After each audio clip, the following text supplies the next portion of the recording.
Selamat malam Bu Eli, selamat malam rekan-rekan sekalian.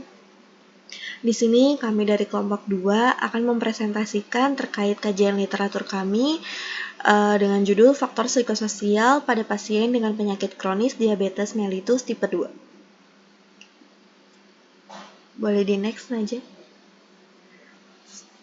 Oke, jadi penyakit kronis adalah penyakit yang berlangsung lama, beresiko menyebabkan kecacatan, dan tidak dapat disembuhkan sepenuhnya. Hal ini diungkapkan oleh Wulansari dan kawan-kawan pada tahun 2020. Salah satu penyakit kronis yang umum adalah diabetes mellitus tipe 2. Nah, menurut IDF Diabetes Atlas pada tahun 2025, Indonesia memasuki kategori 5 besar negara dengan jumlah penderita diabetes mellitus tipe 2 terbanyak di dunia, yaitu lebih dari 20 juta kasus pada populasi dewasa. Boleh di next, Naja. Selanjutnya akan dilanjutkan oleh rekan saya, yaitu Najamuddin. Baik, untuk selanjutnya yaitu apa itu diabetes mellitus tipe 2? Diabetes mellitus tipe 2 merupakan suatu gangguan metabolik yang ditandai dengan kondisi hiperglikemia yang terjadi akibat resistensi insulin atau penurunan produksi insulin oleh tubuh. Kondisi ini menyebabkan kadar gula darah sulit dikendalikan dalam jangka panjang.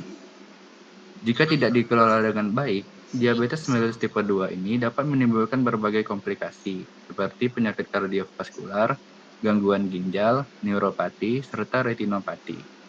Komplikasi-komplikasi ini tidak hanya berdampak pada kondisi fisik pasien, tetapi juga secara signifikan menurunkan kualitas hidup mereka. Kemudian, pengelolaan diabetes mellitus tipe 2 ini tidak dapat hanya berfokus pada pendekatan medis semata. Pasien diabetes dihadapkan pada tuntutan perawatan jangka panjang, perubahan gaya hidup, serta kekhawatiran terhadap komplikasi yang mungkin muncul. Dalam konteks ini, faktor psikososial memiliki peran yang sangat penting. Faktor-faktor seperti stres, depresi, kecemasan, serta kondisi kesejahteraan psikologis dapat mempengaruhi emosi, perilaku, dan motivasi pasien dalam menjalani perawatan. Pada akhirnya, faktor psikososial ini turut menentukan keberhasilan terapi dan kemampuan pasien dalam mengontrol penyakitnya. Selanjutnya ada faktor psikososial.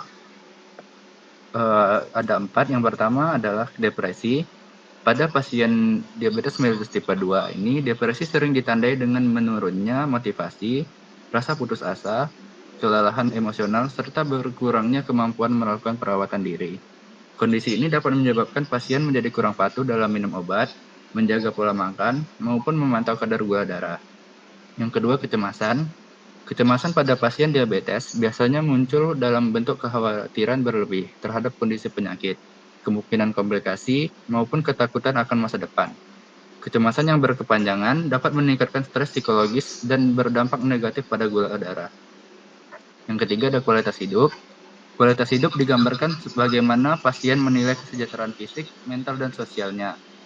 Pada pasien diabetes mellitus tipe 2 ini, kualitas hidup sering menurun akibat keterbatasan aktivitas, tuntutan pengobatan jangka panjang, serta tekanan emosional yang dialami.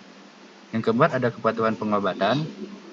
Kepatuhan ini mencakup sejauh mana pasien mengikuti anjuran terapi medis, seperti penggunaan obat secara teratur, pengaturan pola makan, aktivitas fisik, serta pemantauan kadar gula darah. Faktor psikologi seperti stres, depresi, dan kecemasan sangat mempengaruhi tingkat kepatuhan pasien terhadap pengobatan. Untuk selanjutnya akan dibacakan oleh rekan saya. Baik, untuk di sini ada tujuan kajian. Di sini kita punya 3 tujuan. Untuk tujuan yang pertama, menganalisis faktor psikososial pada pasien diabetes mellitus tipe 2. Dan tujuan yang kedua untuk mengkaji pengaruh depresi, kecemasan, kualitas hidup, dan juga kepatuhan pengobatan. Untuk tujuan yang ketiga, kita bisa mendukung pendekatan biopsikososial dalam pengelolaan diabetes. Next. Diabetes versus stres. Pada penderita diabetes, dampak stres tidak hanya berpengaruh terhadap kondisi fisik, tetapi juga bisa dirasakan secara psikologis, khususnya kadar gula darah.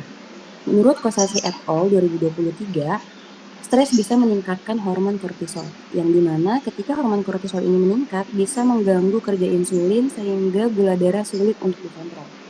Hal ini dapat terjadi meskipun pasien atau penderita sudah patuh untuk menjaga pola makan, diet, berolahraga, dan juga minum obat. Selanjutnya akan dibacakan oleh Nadine.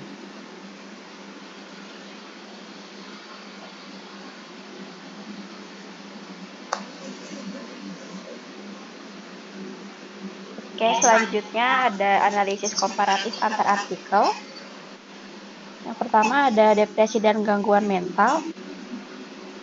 Depresi sendiri menurunkan motivasi dan kemampuan perawatan diri dari pasien yang berhubungan dengan kontrol glikemik buruk, komplikasi serta kualitas hidup yang rendah.